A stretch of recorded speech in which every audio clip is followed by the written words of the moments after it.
छात्रों का हार्दिक स्वागत है। आज हम पद्य विभाग में तीसरी कविता ले रहे हैं चार विचार। इसके कवि है हरिवंश राय बच्चन। हरिवंश राय बच्चन एक प्रसिद्ध कवि है जिन्होंने हालावाद का निर्माण किया है और मधुशाला करके इनकी प्रसिद्ध कविता है, जिनके पुत्र का नाम अमिताभ बच्चन के रूप में फिल्म इंडस्ट्री में हम लोग सुनते आ रहे हैं। तो ऐसे कवि हैं जिन्होंने चार विचार कविता के द्वारा हमें जो है अपने जीवन के बारे में बातें बताने का प्रयास किया है जो हमारे काम की है। कवि कह रहे हैं, न जीवन है रोने का ठौर, न जीवन खुश होने का ठौर, न होने का अनुरक्त विरक्त, अगर देखो कुछ करके गौर। ठौर यानी ठिकाना। कवि कह रहे हैं कि हमारा जीवन जो है रोने का ठौर नहीं है, रोने का ठिकाना नहीं है। इस जीवन में हमें रोने के लिए कोई भी अवसर नहीं है, हमें रोना नहीं चाहिए। और न जीवन है कुछ खुश होने का ठौर, हमें खुश भी नहीं होना चाहिए। मतलब खुश तो होना चाहिए, मतलब उतना खुश भी नहीं होना चाहिए कि हम एकदम हमेशा खुश ही खुश रहे। यानी जीवन में रोना भी नहीं है, खुश भी नहीं होना है। फिर क्या होना है, न होने का अनुरक्त विरक्त, किसी के प्रति अनुरक्त भी नहीं होता है। अनुरक्त यानी ज्यादा उसके इसमें नहीं जाना है, ज्यादा प्रेम में नहीं रहना है और उससे कुछ अलग भी नहीं रहना है। मोह माया में भी नहीं पड़ना है और एकदम सन्यासी भी नहीं बनना है। अगर देखो कुछ करें और इसके अलावा जो कुछ भी रहता है वो करके देखने का हमने प्रयास करना चाहिए। ऐसा कभी करें। इन्हें जीवन हमारा रोने का ठिकाना भी नहीं है और खुश होने का भी ठिकाना नहीं है। हमने किसी के प्रति ज्यादा अनुरक्त भी नहीं होना चाहिए, प्रेम में भी नहीं पड़ना चाहिए और प्रेम से विरक्त भी नहीं होना चाहिए। किसी के प्रति ज्यादा मोह भी नहीं रखना चाहिए किसी, और उसे उसका त्याग भी नहीं करना चाहिए। इसके अलावा जो कुछ रहता है वो हमने करने का कर देखने का प्रयास करना चाहिए। ऐसा कवि हमें एक संदेश दे रहे हैं, यानी तटस्थ रहने की एक संकल्पना हमें बता रहे हैं। आगे कवि कह रहे हैं, कभी तो उठती मन में बात कि बस सब दुर्धंधों को छोड़, एक अचरज से सुख दुर्ग खोल, एक टक देखो जग की ओर। कवि कह रहे हैं कि कभी उनके मन में ऐसी एक बात आती है, एक मन में बात उठते रहती है कि संसार के सारे धूल धंधों को छोड़कर, मोह माया परिवार ये सारा कुछ सब छोड़ छाड़ कर जो है सारे संसार की ओर, इस संसार की ओर एक टक आंखें लगाकर देखते रहो कि इसमें क्या क्या है, कैसे कैसे है।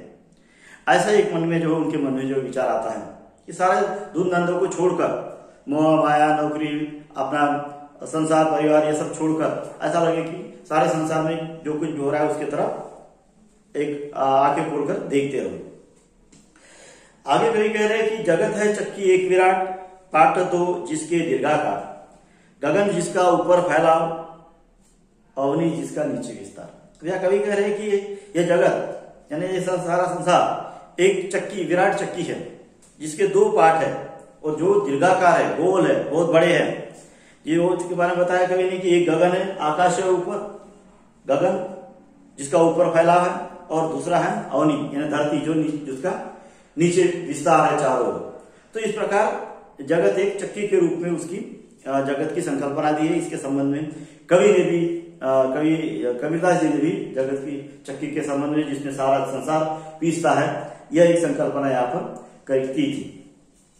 आगे कवि कह रहे हैं कि नहीं इसमें पढ़ने का खेत, मुझे तो यह करता हैरान कि घिसता है यह यंत्र महान, कि पिसता है यह लघु संसार, लघु इंसान।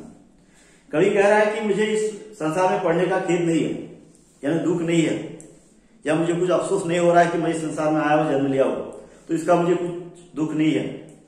मुझे तो यही बात हैरान करते रहती है कि इस विराट चक्की के इसमें यह महान यंत्र घूम रहा है या यह लघु इंसान पीसते जा रहा है। आगे जो कवि ने जो संकल्पना की थी इस विराट चक्की की, यानी ऊपर का गगन का और नीचे अवनी का, ये दोनों निरंतर चलते रहते हैं। तो कवि की संकल्पना यह है कि यही बात उसे अपने जीवन में आने का खेद नहीं है, लेकिन यह बात उसको हैरान करते रहती है कि यह महान यंत्र घिस रहा है या इसमें लघु इंसान पीस रहा है। यानी इसका उत्तर जो है एक रहस्यमय भावना की ओर जो कवि हमको ले जाते हुए कह रहा है कि यही बात मुझे हैरान करते रहती है कि क्या हो रहा है, ये यंत्र महान घिसते रह रहा है या लघु इंसान उसमें पीसते जा रहा है, क्या हो रहा है, क्या मतलब वास्तविकता जीवन क्या है, ये संसार क्या है। यह बात जो है कवि जो हमें बताने का प्रयास कर रहा है। आगे कवि कह रहे हैं कि न मुझको मधुता ही पर्याप्त, न मुझको कटुता ही पर्याप्त, न ऐसे रस से ही अनुराग, न हो दोनों ही जिसमें आप। कवि कह रहे हैं कि मुझको मधुता ही पर्याप्त नहीं है। जो मधु है, सुख है, अच्छा है, हमें मन को भाता है, यह भी मेरे लिए पर्याप्त नहीं है, पूरा नहीं है, या जिससे मैं समाधानी नहीं हूं। और मुझे कटुता भी पर्याप्त नहीं है, या किसी के प्रति द्वेष, बुरी भावना, किसी को भला बुरा कहना या दुख, यह भी मेरे जीवन में पर्याप्त नहीं है। और न ऐसे रस से, मुझे ऐसे रस से भी अनुराग नहीं है जिसमें दोनों व्याप्त हो, यानी किसी के प्रति सुख, किसी के प्रति दुख, सुख दुख, मधुता कटुता, इसके अलावा भी ऐसे रस से कवि ऐसा चाहता है कि जिसमें कुछ भी न हो, ऐसा मुझे प्राप्त है। यानी एक प्रकार की तटस्थता चाहिए, एक प्रकार का स्थिरता चाहिए, एक प्रकार की दृढ़ता चाहिए, ऐसे कवि बताने का प्रयास जो है हमारी इसमें कर रहा है। आगे के पंक्तियों में कवि कह रहा है, नहीं की अंतरतम की खोज, मगर इतना मुझको मालूम, मुझे है जिस रस की दरकार, नहीं बाहर की जग में प्राप्त। कवि कह रहे हैं कि मैंने अपने अंतरतम की खोज नहीं किया। अंतरतम की खोज करने के बाद सारी समस्याओं का समाधान हमारे अंतरतम में हमें मिल जाता है। हमारे अभी तक के पुराने पूर्वजों ने जब देखा है तो जंगलों में जाकर वो लोग तपस्या करते थे, सन्यासी के रूप में अपने अंतरतम की खोज करते थे, तो उन्हें बहुत सारी चीजों का ज्ञान हो जाता था और वह फिर समाज को उसका ज्ञान देते थे। लेकिन कवि कह रहे हैं कि मैंने अपने अंतरतम की खोज नहीं की है, लेकिन फिर भी मुझे इतना मालूम है कि मुझे जिस चीज की खोज है, जिस चीज की दरकरार है, जिस चीज को मैं प्राप्त करना चाहता हूं, जो मुझे अच्छा है, वह बाहर के जग में नहीं है। बाहर के जग में नहीं है मतलब वह सब मेरे अंदर ही है।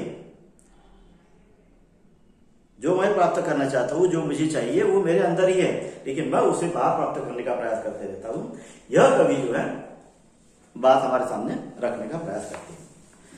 आगे कवि कह रहे हैं कि आसरा मत ऊपर का देख, सहारा मत नीचे का मान, यही क्या कम तुझको,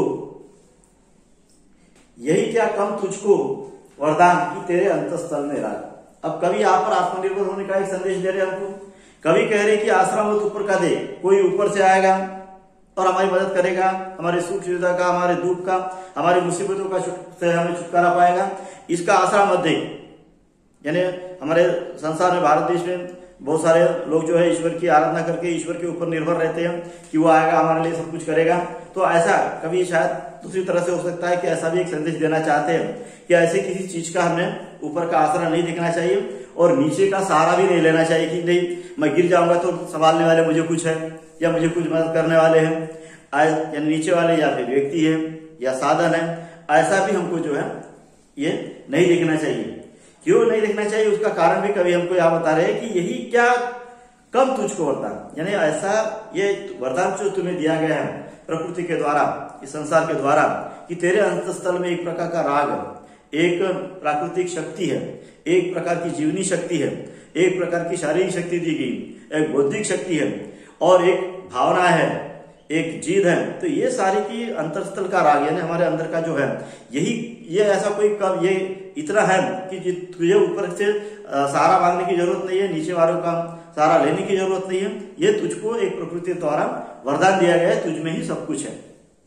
अंतिम पंक्तियों में कवि कह रहे हैं कि राग से बांधे चल आकाश, राग से बांधे चल पाताल, धसा चल अंधकार की को भेद, राग से साधे सच्चा।